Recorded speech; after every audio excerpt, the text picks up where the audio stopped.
sumiklab ang sunog sa Mount San Cristobal. Ito po ay sa probinsya ng Quezon kaninang umaga. Ayon po sa mga environmental officer, ang mainit na panahon ng posibleng sanhi ng sunog. May live report po si Oscar Oida. Oscar. Emil, pasado alas 7 kanina umaga nang sumama kami sa pag-inspeksyon ng BFP sa nasusunod na bahagi ng Mount San Cristobal. Nang makita nilang wala na ni usok, dineklara nila itong fire out. Pero maya-maya pa bigla na namang sumiklab ang apoy sa may bandang kaliwang bahagi ng bundok. Ayon sa mga otoridad, posibleng di ganap na napula ang apoy.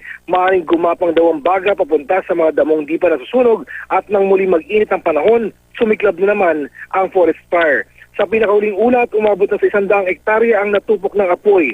Bagamat unang kumalat ang usap-usapan na baka naiwang kandila ng mga nagpipilgrimage ang naging ugat ng sunog, naniniwala mga environmental officer na mas malamang mainit na panahon daw ang tunay na dahilan. Ganun pa man nagpasya ang Protection Area Management Board o PAMB na ipagbawal na ang pag-akyat sa bundok ng San Cristobal sa mga turista at mountaineers. Gaya ng Mount Manahaw kasama ito sa tinatawag na strict protection zone. Nakatakda rin kausapin ng lokal na pamunuan ang mga nagkakaingin at mga namumuhag. Emil? Oscar, samantalin ko lamang yung pagkakataon.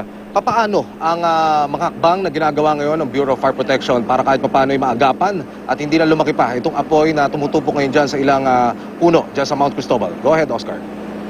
Emil, sa mga sandaling ito, nakakalungkot mang sabihin, medyo walang magawa yung mga taga Bureau of Fire Protection kundi mag-abang at mag-abang doon sa mga malapit sa mga bahay na posibleng abutin kung sakasakali na talagang to the extreme ay lumawak itong forest fire. Mangyari sa mga sandaling ito, yung kung saan nangyayari yung forest fire may mahigit 3 kilometro ang layo niyan sa pinakamalapit na pwedeng pagdalhan ng mga truck ng bumbero ng ating mga pamatay sunog.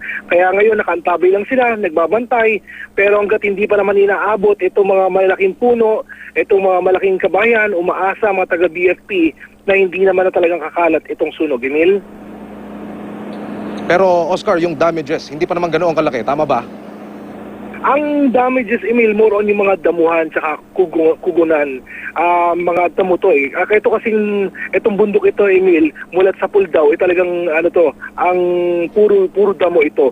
Kaya ang gusto mangyari ng lokal na pamalaan, paigtingin yung pagtatanim ng mga malalaking puno.